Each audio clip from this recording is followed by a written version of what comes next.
نبی قوم کا باپ ہوتا ہے، اس کی بیویاں قوم کی مائیں اور قوم کی عورتیں اس کی بیٹیاں شمار ہوتی ہیں، جیسا کہ سورہ ہود میں آتا ہے۔ قال يا قوم هؤلاء بناتي هن أطهر لكم فاتقوا الله ولا تخزون في ضيفي أليس منكم رجل رشيد۔ کہنے لگے اے میری قوم، میری یہ بیٹیاں تمہارے لیے پاکیزگی کا باعث ہیں، لہٰذا اللہ سے ڈرو اور مجھے میرے مہمانوں کے بارے میں رسوا نہ کرو۔ کیا تم میں کوئی بھلا شخص موجود نہیں؟ آپ کی بات کے جواب میں انہوں نے کیا جواب دیا؟ قرآن مجید میں آتا ہے قالوا لقد علمت ما لنا في بناتك من حق وإنك لتعلم ما نريد قال لو أن لي بكم قوة أو آوي إلى ركن شديد۔ کہنے لگے لوط، تو جانتا ہے تیری بیٹیوں یعنی قوم کی عورتوں سے ہمیں کوئی سروکار نہیں، ہم جو چاہتے ہیں تمہیں خوب معلوم ہے۔ لوط کہنے لگے کاش میرے پاس کوئی قوت ہوتی یا میں کسی مضبوط پناہ میں ہوتا۔ لوط علیہ السلام کے پاس کچھ بھی تو نہیں تھا، صرف ان کی اپنی بیٹیاں ان پر ایمان لائی تھیں، یہاں تک کہ ان کی بیوی بھی کافر تھی۔ بخاری اور مسلم کی روایت ہے، نبی کریم صلی اللہ علیہ وسلم نے فرمایا، اللہ تعالی لوط پر رحمت فرمائے، وہ اللہ تعالی کی طرف پناہ لیتے تھے۔ مفسرین کا کہنا ہے کہ لوط علیہ السلام کے بعد اللہ نے جو نبی بھیجا وہ کسی اونچے خاندان اور قبیلے کا چشم و چراغ ہوتا تھا جو اس کی حفاظت کرنے کے قابل ہوتا تھا۔ لوط علیہ السلام کے ساتھ کوئی مددگار نہیں تھا۔ ایک دوسرے مقام پر اللہ تعالی فرماتے ہیں وَجَاءَ أَهْلُ الْمَدِينَةِ يَسْتَبْشِرُونَ قَالَ إِنَّ هَؤُلَاءِ ضَيْفِي فَلَا تَفْضَحُونَ وَاتَّقُوا اللَّهَ وَلَا تُخْزُونَ قَالُوا أَوَلَمْ نَنْهَكَ عَنِ الْعَالَمِينَ قَالَ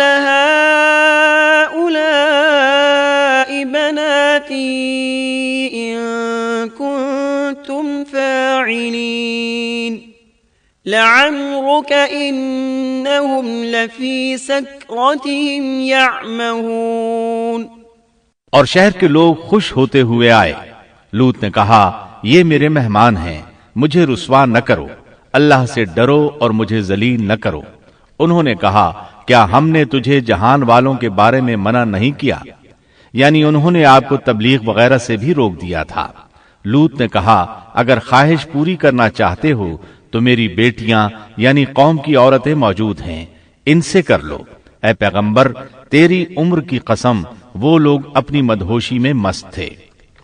اللہ تعالیٰ نے کسی انسان کی عمر کی قسم نہیں کھائی سوائے نبی کریم صلی اللہ علیہ وسلم کے، اور یہ اعزاز آپ کے شرف، عزت اور تکریم پر دلیل ہے۔ اب ان لوگوں نے گھر میں داخل ہونے کی تیاری کر لی۔ ادھر لوط علیہ السلام نے اپنے تینوں مہمانوں کی طرف دیکھا۔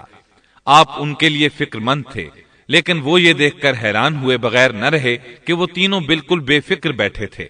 اس وقت کی کیفیت اللہ تعالیٰ نے قرآن مجید میں یوں بیان فرمائی ہے قال انکم قوم منکرون قالوا بل جئناك بما كانوا فيه يمترون وأتيناك بالحق وإنا لصادقون۔ لوط کہنے لگے تم لوگ تو کچھ انجان سے معلوم ہو رہے ہو۔ اس پر وہ کہنے لگے ہم تو تیرے پاس وہ فیصلہ لائے ہیں جس میں اس قوم کو شک تھا، اور ہم تیرے پاس حق لے کر آ چکے ہیں، اور بے شک ہم سچے ہیں۔ سورۃ العنکبوت میں اللہ تعالیٰ فرماتے ہیں وَقَالُوا لَا تَخَفْ وَلَا تَحْزَنْ إِنَّا مُنَجُّوكَ وَأَهْلَكَ إِلَّا امْرَأَتَكَ كَانَتْ مِنَ الْغَابِرِينَ إِنَّا مُنزِلُونَ عَلَى أَهْلِ هَذِهِ الْقَرْيَةِ رِجْزًا مِنَ السَّمَاءِ بِمَا كَانُوا يَفْسُقُونَ۔ فرشتوں نے کہا اے لوط نہ ڈر اور غم نہ کھا، یقیناً ہم تجھے اور تیرے اہل کو سوائے تیری بیوی کے نجات دیں گے، وہ پیچھے رہ جانے والوں میں سے ہوگی۔ ہم اس بستی والوں پر ان کے گناہوں کے سبب آسمان سے عذاب نازل کرنے والے ہیں۔ انہوں نے یہ بھی کہا قالوا يا لوط إنا رسل ربك لن يصلوا إليك، کہنے لگے اے لوط ہم اللہ کے بھیجے ہوئے فرشتے ہیں، یہ لوگ تجھ تک نہ پہنچ پائیں گے، یعنی تجھے تکلیف نہیں پہنچا سکیں گے۔ پھر ان میں سے ایک شخص نے اندر داخل ہونے کی کوشش کی، جبریل اٹھے، انہیں ایک ایسی ضرب لگائی کہ تمام کے تمام اوندھے ہو گئے۔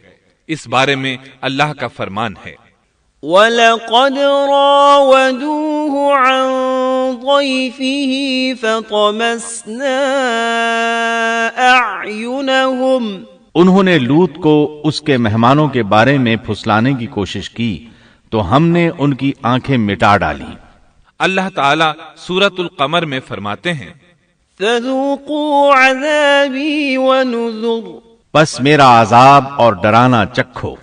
وہ دھمکیاں دینے لگے اور واپس جاتے ہوئے کہنے لگے ہم تجھ سے کل نبٹ لیں گے۔ انہوں نے سزا محسوس بھی کر لی لیکن پھر بھی توبہ نہ کی۔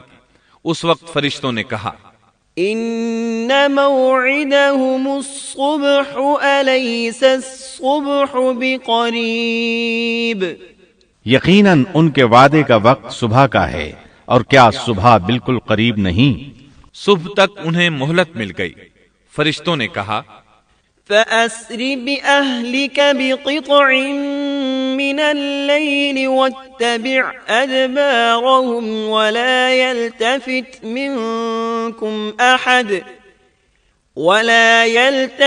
مِنكُمْ أَحَدٌ وَامْضُوا حَيْثُ تُؤْمَرُونَ، وَقَضَيْنَا إِلَيْهِ ذَلِكَ الْأَمْرَ أَنَّ دَابِرَ هَؤُلَاءِ مَقْطُوعٌ مُصْبِحِينَ۔ اے لوط اپنے اہل کو رات کے حصے میں لے کر نکل جا اور ان کے پیچھے پیچھے تو چل، اور تم میں سے کوئی پیچھے مڑ کر نہ دیکھے، اور جہاں تمہیں حکم ہو چلے جاؤ۔ اور ہم نے اسے وہ فیصلہ سنا دیا کہ صبح ہوتے ہی اس قوم کی جڑ کاٹ دی جائے گی۔ اسی طرح اللہ تعالیٰ سورۃ الشعراء آیت 170 اور 171 میں فرماتے ہیں فَنَجَّيْنَاهُ وَأَهْلَهُ أَجْمَعِينَ إِلَّا عَجُوزًا فِي الْغَابِرِينَ، ہم نے اسے اور اس کے تمام اہل کو نجات دی سوائے اس کی بیوی کے جو پیچھے رہنے والوں میں سے تھی۔ سورۃ القمر میں اللہ تعالیٰ فرماتے ہیں إِلَّا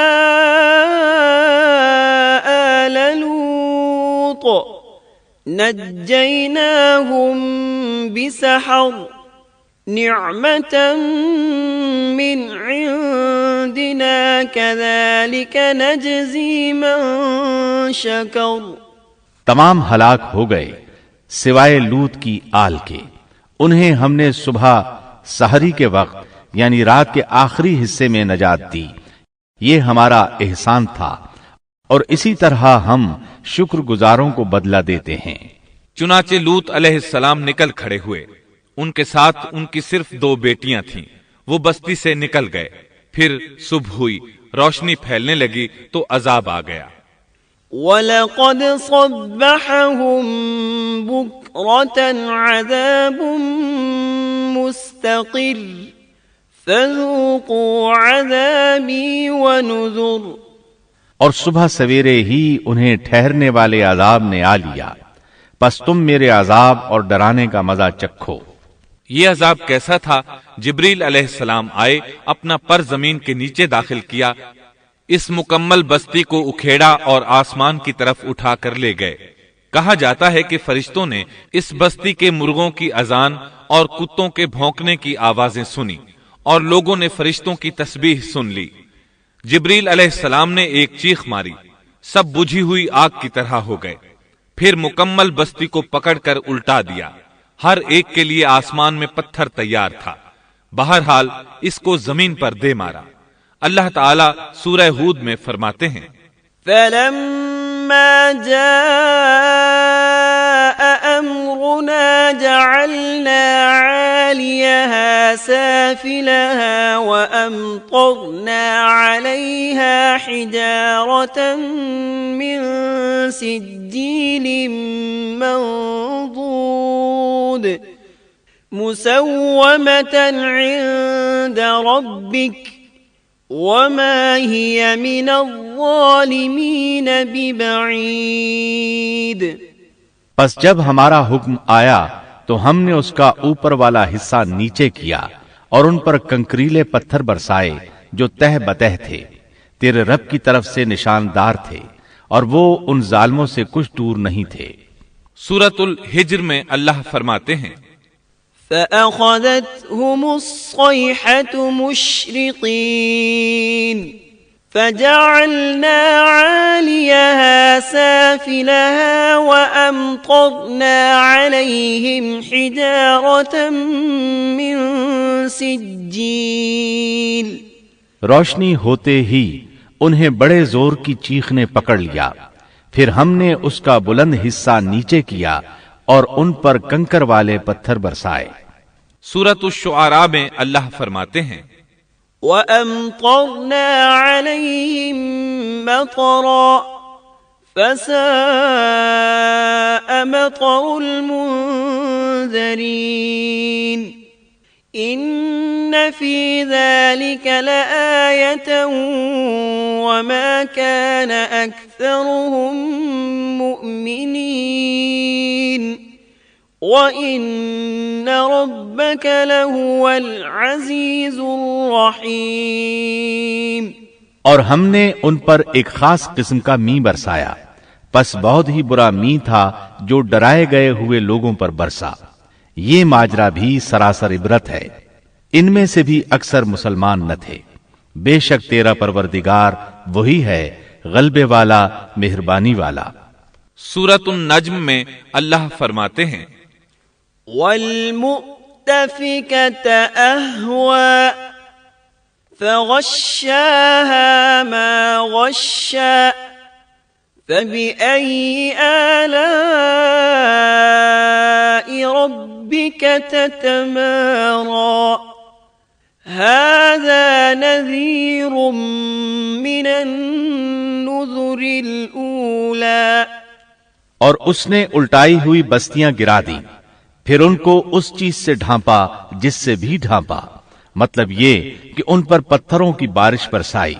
پس تم اپنے رب کی کون کون سی نعمتوں میں جھگڑو گے؟ یہ شخص بھی پہلے ڈرانے والوں کی طرح ایک ڈرانے والا ہے۔ اس طرح یہ بستی سدوم باہر مردار کے علاقے میں تہس نہس ہو گئی، اور اس کے آثار و نشانات قیامت تک کے لیے چھوڑ دیے گئے ہیں۔ ان نشانات کو اسی لیے باقی چھوڑا گیا ہے کہ سارا جہان ان کو دیکھ کر عبرت پکڑے، فحاشیوں سے باز آ جائے، خاص طور پر سب سے بڑی فحاشی جو قوم لوط کا عمل تھا اس سے باز آ جائیں۔ سیدنا لوط علیہ السلام کے اس قصے میں قرآن حکیم اور احادیث نبوی سے یہ بات ثابت ہوتی ہے کہ سیدنا لوط علیہ السلام جس قوم کی طرف مبعوث کیے گئے تھے وہ قوم اخلاق کے اعتبار سے بالکل ختم ہو چکی تھی، اور اب اس کی اصلاح ناممکن ہو چکی تھی۔ اس قوم نے اپنے جرم کو جرم بھی نہیں سمجھا تھا۔ عام مقامات پر اعلانیہ بے حیائی کرنا ان کا مشغلہ تھا۔ یہ ایسا عمل تھا جس کی ماضی میں کوئی نظیر نہیں ملتی۔ مردوں کا مردوں سے اختلاط اور عورتوں کا عورتوں سے، یہ ایسا فعل تھا جو جنگل کے وحشی جانور بھی نہیں کرتے۔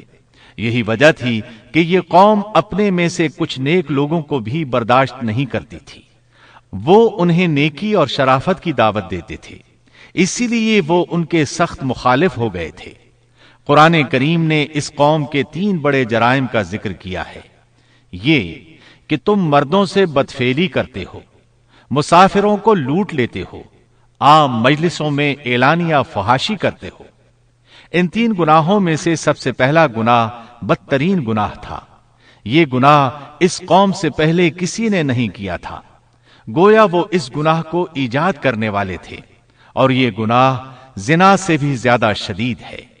قرآن کریم اور احادیث کی روح سے اغلام بازی ایک بدترین گناہ ہے۔ احادیث میں اس گناہ کی مختلف سزائیں آئی ہیں۔ ایک روایت میں ہے کہ فاعل اور مفعول دونوں کو قتل کر دو۔ بستی سدوم عذاب کے نزول سے قبل کن حالات سے دوچار تھی، سورۃ الزاریات آیت 35 اور 36 میں یوں بیان ہوا ہے، پھر ہم نے ان سب لوگوں کو نکال لیا جو اس بستی میں مومن تھے، یعنی لوط علیہ السلام اور ان پر ایمان لانے والے، سو ہم نے اس بستی میں سوائے ایک گھر کے مسلمانوں کا کوئی گھر نہ پایا۔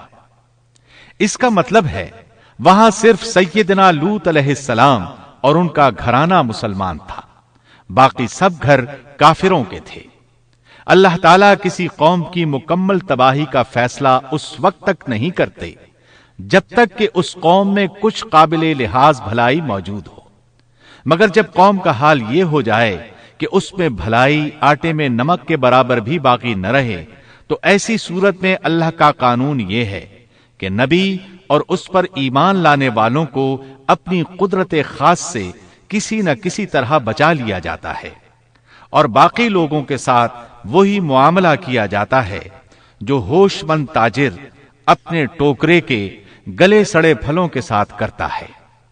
اچھے پھل ان میں سے نکال لیتا ہے اور سڑے ہوئے باہر پھینک دیتا ہے۔ عذاب کے بعد اللہ تعالیٰ نے اس شہر کے کھنڈرات کے بارے میں سورۃ الزاریات آیت 37 میں یوں فرمایا ہے، اس عذاب کے بعد ہم نے وہاں بس ایک نشانی ان لوگوں کے لیے چھوڑ دی جو دردناک عذاب سے ڈرتے تھے۔ اس نشانی سے مراد بحیرہ مردار ہے۔ اس کا جنوبی علاقہ آج بھی ایک عظیم تباہی کے آثار پیش کر رہا ہے۔ ماہرین آثار قدیمہ کا خیال ہے کہ قوم لوط کے 5 بڑے شہر شدید زلزلے سے زمین میں دھنس گئے تھے، اور ان کے اوپر بحیرہ مردار کا پانی پھیل گیا تھا۔ اس خیال کی وجہ یہ بتائی جاتی ہے کہ بحیرہ مردار کا وہ حصہ جو السلام نامی جزیرے کے جنوب میں واقع ہے، وہ صاف طور پر بعد میں پیدا ہوا ہے، اور قدیم بحیرہ مردار کے جو آثار اس جزیرے کے شمال میں نظر آتے ہیں وہ جنوب میں پائے جانے والے آثار سے بالکل مختلف ہیں۔ ماہرین آثار قدیمہ نے اس سے یہ بات اخذ کی ہے کہ جنوب کا حصہ پہلے اس بحیرہ کی سطح سے بلند تھا، بعد میں زلزلے سے دھنس کر زمین کے نیچے چلا گیا۔ اس دھنسنے کا زمانہ بھی 2000 برس قبل مسیح کے قریب معلوم ہوتا ہے، اور یہ زمانہ تاریخ کے اعتبار سے سیدنا ابراہیم علیہ السلام اور سیدنا لوط علیہ السلام کا زمانہ ہے۔ 1965 عیسوی میں آثار قدیمہ کی ایک امریکی ٹیم کو اللسان جزیرے پر ایک بہت بڑا قبرستان ملا۔ اس میں 20,000 سے زائد قبریں تھیں۔ اس سے اندازہ ہوتا ہے کہ قریب ہی کوئی بڑا شہر آباد تھا۔ اس لیے عین ممکن ہے کہ جس شہر کا یہ قبرستان ہے وہ بحیرہ میں غرق ہو چکا ہو۔ بحیرہ کے جنوب میں جو علاقہ ہے اس میں اب بھی ہر طرف تباہی کے آثار موجود ہیں، اور زمین میں گندھک، رال، کول تار اور قدرتی گیس کے اتنے بڑے ذخائر پائے گئے ہیں کہ ان کو دیکھ کر یقین ہو جاتا ہے کہ کسی وقت بجلیوں کے گرنے سے یا آتش فشاں کا لاوا نکلنے سے یہاں آگ پھٹ پڑی تھی۔ اللہ تعالیٰ سورہ ہود کی آیت 83 میں ارشاد فرماتے ہیں، پتھراؤ کا یہ عذاب آج بھی ظالموں سے دور نہیں۔ مطلب یہ کہ جو قوم اس قوم کی طرح ظلم اور بے حیائی پر جم جائے وہ اپنے آپ کو اس جیسے عذاب سے دور نہ خیال کرے۔ محترم سامعین، ابھی آپ دارالسلام اسٹوڈیو لاہور پاکستان سے قصص الانبیاء کا 8واں حصہ بدترین لوگ سن رہے تھے۔ قصص الانبیاء کے 9ویں حصے حسد کی آگ میں آپ یہ سنیں گے۔ سورہ یوسف کا شان نزول اور قصہ یوسف علیہ السلام کو ایک ہی جگہ ذکر کرنے میں حکمت، برادران یوسف کی سازش اور سیدنا یوسف علیہ السلام کو کنویں میں پھینکنے کا فیصلہ، زلیخا کی دعوت گناہ اور سیدنا یوسف علیہ السلام کا عفت و پاک دامنی کا بے مثال مظاہرہ، عزیز مصر کی بیوی کا شہر میں چرچا اور روسا کی عورتوں کی ضیافت، بے گناہی ثابت ہونے کے باوجود سیدنا یوسف علیہ السلام قید خانے میں، جیل میں سیدنا یوسف علیہ السلام کی 2 قیدیوں سے ملاقات اور ان کے خوابوں کی تعبیر،